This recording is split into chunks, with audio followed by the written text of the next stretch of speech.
They want it for Red Bull Wololo, which means it needs to be tested.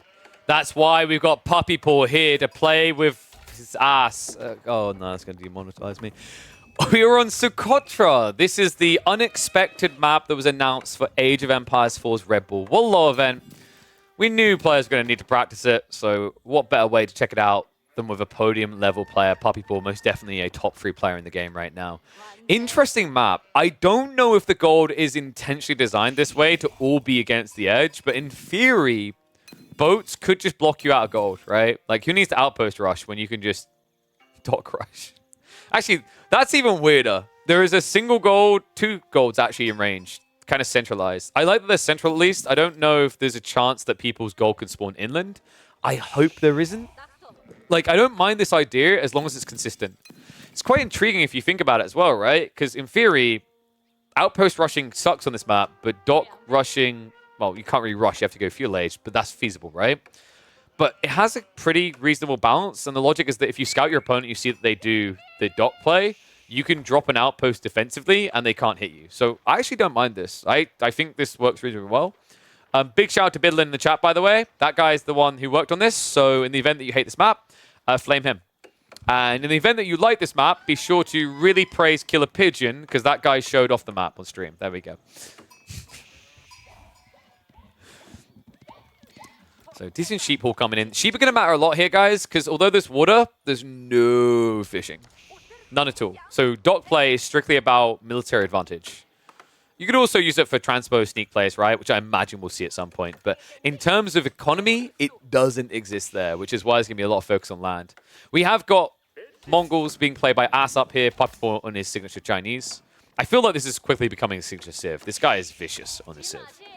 Now, usually he's known for being vicious because he likes to Barbican rush more than most pro players do these days. However, in this particular matchup, you won't be seeing a Barbican rush, right? You are up against a Civ that somehow out-aggroes even you. But what is intriguing about the Civ is I've seen games where, yep, it literally just turns into this. Spear spam. Now, you'd think the Mongols could win that, right? With their passive production. Nope. Because of supervision.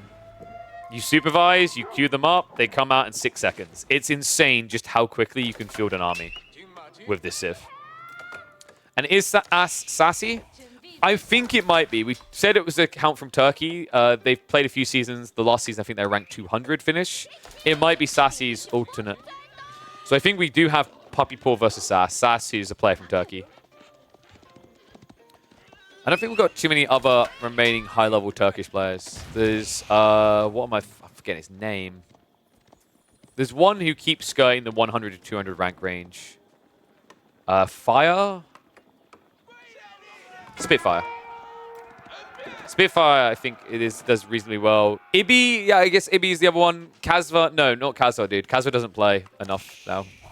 Kazva is only dipping his toe in AoE 2 and AoE 4. He's not full-time competing anymore.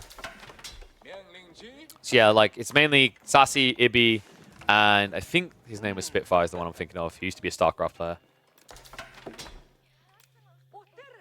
So, Spinman opening has fallen flat for Puppy Paw. For Ass. Puppy Paw is going to be fine. Like, he's already got the numbers. And remember, the crazy thing is with the supervision, like, you've got more than enough food income to eclipse what the Mongols can do with their passive stone. Like, this is a losing strategy. I've watched countless Mongol players lose to the Chinese on real water maps because of this detail. Yeah, kind of surprised he played into it at all. Now it's going to be a torch in. He's going to force a fight. Red's already outnumbered. Puppy Paw. It's only going to get better and better for him. Looks like Red is ready for the tech up at least, so that's the upside. Downside is pretty much everything else in the state, right? Even the pasture can be packed up and forced back. You're definitely losing the CV. There's just too many spears. You can notice that Orange Puppy Paw here, he actually queued up a lot more spears just because this could be double production and you could lose because of it, right? So it's just guaranteeing that isn't a problem. You definitely want to have number advantage here because over time the Mongol Khan will snipe out injured spearmen. So it just keeps you ahead. This stone's now on the way. Good shift there. Puppy Paw basically put the injured ones towards the back of the formation. Puppy Paw is now going to just change scripts. Cool thing about playing this type of build is you're just generating so much tax with all the spin production, right? So that's why he's able to afford on the goal to just catch up now. Like, it's kind of crazy because now he's... What did I say he wasn't going to be able to do in this game? He's Barbican dropping the enemy base. That's sick. Remember, this is a map where you spawn closer together compared to like a standard format, right? Because it's smaller, it's more claustrophobic. We called it mountain clearing on an island for a reason. And, okay, it's even better. Puppy Paw, he's going to go for the Barbican drop in the enemy base. Then he's going to grab the ball behind this. And now this forces the fight. The Mongols can't win. They're outnumbered. There's no possible way. And look at the tech speed. I'm just going to say, I've said it before, China shouldn't have increased build speed. Okay, I've said many things China shouldn't have. Look, this is absurd. Think how long with 6 he was trying to tech up, and now this. Ball is going to be yoinked already. Puppy Paw, for some reason, was he out of food at home? Why is he... Wait. Tech up, man. Oh, my God. Puppy Paw. Barbican online. Red may just be dead. And I'm not sure there's any redemption. I don't know what's more depressing. That reference or the state of the Mongols game. The balanced state of the Mongols is definitely the most depressing of all. So, Puppy Paw, not a disadvantage at all. He could upgrade the spears, hasn't bothered to do so yet. Are we just going to get an archery range built here? Like, he could just build a full proxy base and push this, right? Red, how is he doing on sheep? He's got 9 sheep to work with. He packed the pasture up and moved it back. He has at least got Yam, which makes it a bit harder to dive. But, I mean, realistically, you could just brute force this now with Chuganimas. Instead, it's starting to look like Puppy Paw is going fast castle. That's kind of disgusting. He's going to clock tower in the center, isn't he? Oh, that's actually vulgar. Think about the ramifications of that. No, he's not going to build rams. I'm not making a joke there. He's just going to build trebs, and he can siege the main base. Or he just goes nest of bees and sieges the main base. Like, there's no room to really do anything here for Red. Love the walls at home as well, just to guarantee there's no flank raids that can come in. Khan's at least going to be a little bit annoying, but not annoying enough. Imperial Academy also coming at home. Makes sense right now. Puppy Paw's got way too much food, not enough gold. This will rebalance him.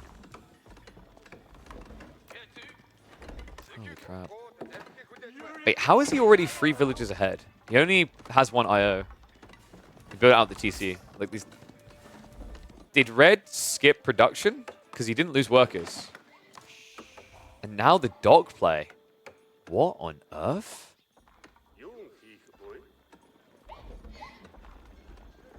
Imagine if you could shove deer so deep into water that you could fish them. Okay, I'm going to stop the bad ideas. I could imagine a version of AoE 4 where that bug existed.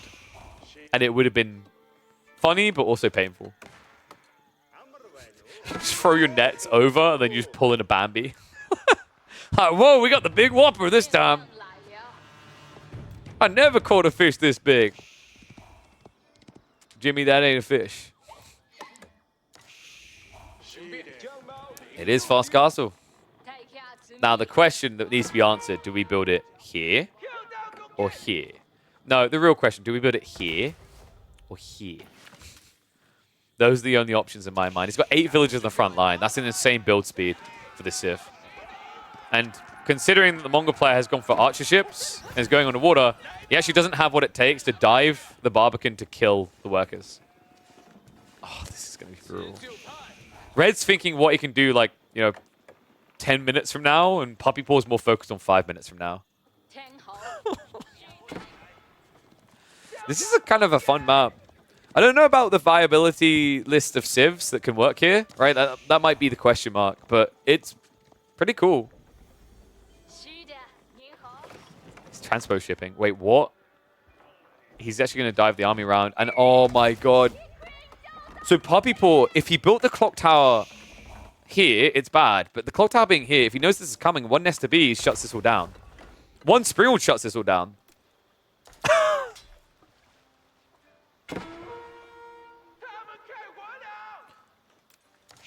What the hell? It's almost like Puppy Paw knew. Did he actually scout that deep? He might have got a glimpse of it earlier on. Let's come around the back. It's about to come in vision. The outpost is smart there. Puppy Paw already anticipating something was not going to be right in the area. This is going to be a problem. Red does scout it out, moves away in time, but the Spearmen are going to garrison inside. Spearman ship does come out. So Puppy Paw now knows his commitment on water, but the tech up is complete. All he needs to do is queue up a Springald. Bees also achieves the exact same goal here. Oh boy, this has got hard. This is not your typical kind of back and forth dock affair, by the way. There's no dock nearby, so any damage done to a boat feels permanent here. Pulling it back just isn't an option. Archers and Spearmen. Hop on out. Spearmen in position to try and contest this. Lancers have been queued up. Palace Guard as well. So no Bees needed. Just going to be bio. And might be bye to red. I don't know if this is going to be enough. Outpost plus the TC. I mean, the Spearmen are in range of both here. This is not enough torch damage. This is going to fail. He can't even get it on fire. And now you're dead. So Archer Army is going to be mopped up. He's got a second wave at home, but still no way of breaking out down the center, right? He has to go all the way around. This is another reason why Red made this play. Not just the subtlety, the secrecy. It's the fact that you haven't even got an optimal route to the enemy base because of this Barbican. Insane play. Lancer and the Palace Guard to mop it all up. And now I think we're just looking at a heavily armored Flood. There is at least a Springald ship here, but I don't think Puppy Paw ever has to care about that. Right? Like, if you're in range to hit this outpost, you're in range to die.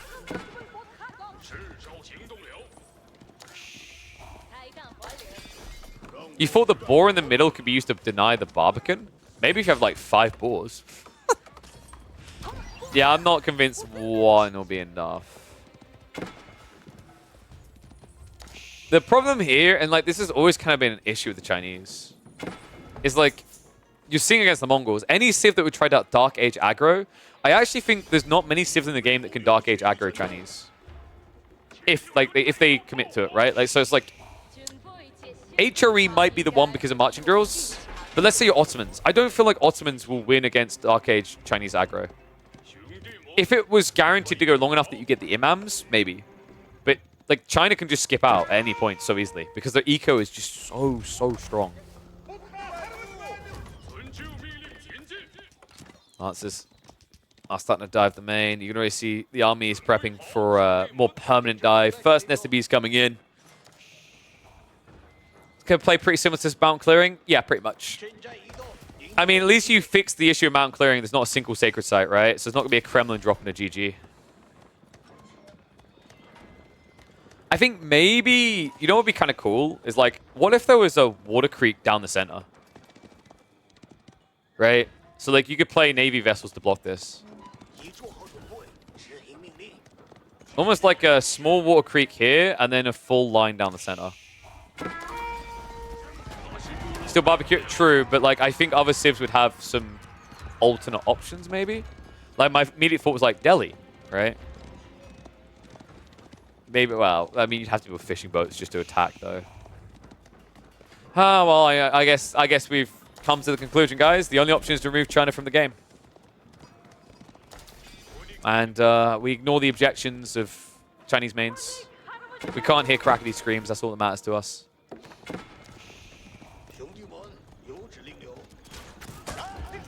Well, he's back with a Fury. Just doesn't really look that furious compared to what's about to happen on the other side. Bees has moved up. Palace Guard Lancers go in, and I think we're going to see that eco count go down fast. Other side of it, spears are going to be revealed, but I just don't see how you break the main base. GG gets called. China may prove to be a problem here, as will the English. Not so much the Mongols.